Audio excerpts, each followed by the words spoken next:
অভাবের কষ্টে বুক ভরা স্বপ্ন নিয়ে পাড়ি জমিয়েছিলেন দূরদেশ সৌদিতে।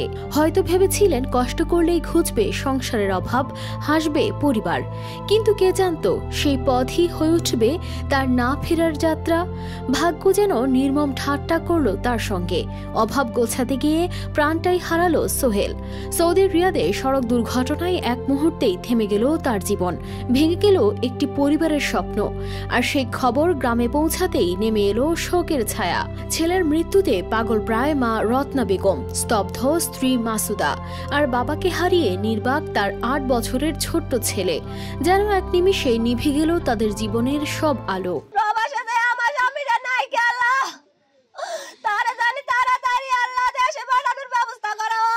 টাঙ্গাইল ঘাটাইল উপজেলার গুয়াইগম্ভীর গ্রামের বাসিন্দা ছিলেন সোহেল। পরিবারের সবার ভরসা ছিলেন তিনি।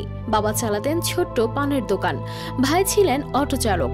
অভাবের ঘানি টানতে টানতেই একদিন জমি বিক্রি করে ধার দেনা করে পাড়ি জমিয়েছিলেন মধ্যপ্রাচ্যে।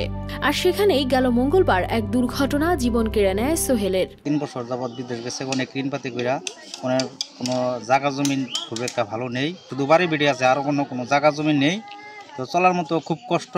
শাইনি চুলে এখন হবে সব হেয়ারস্টাইল। সিল্কোর দ্বিগুণ শাইনি চুল প্রতিদিন।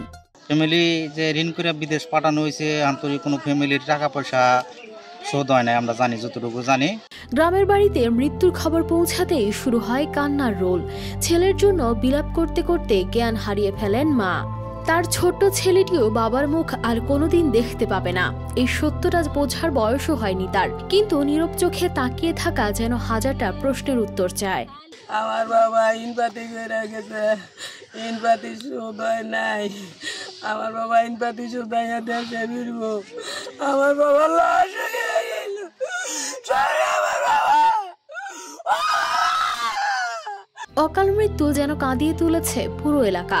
সোহেলের লাশ দ্রুত দেশে ফিরিয়ে আনার দাবি স্বজন ও প্রতিবেশীদের। এখন একটাই দাবি যে সরকার জানি একটু সার্বিক সহযোগিতা করিয়া যাতে নাশটা দ্রুত দেশে ফিরে। আজকে সকালবেলায় শুনি যে উনি রোড অ্যাক্সিডেন্ট করে মারা গেছে। তে আমি একটাই আবেদন জানাই সরকারি প্রশাসন সকল কর্মকর্তার কাছে, যে ওনার যেন লাশ আনার ব্যবস্থা অতি নিকটেই হয়, এবং কি ফ্যামিলির দিকে তাকানোর মতো সবাই একটু দয়া করে হেল্প করেন, এটাই আমার আশা প্রত্যাশা আছে। প্রশাসনের পক্ষ থেকে পরিবারের জন্য সব ধরনের সহায়তার আশ্বাস উপজেলা নির্বাহী কর্মকর্তার। ইতিমধ্যে জানতে পেরেছি যে আমাদের একজন সৌদি প্রবাসী ঘাটাইল নিবাসী উনি সড়ক দুর্ঘটনায় নিহত হয়েছেন।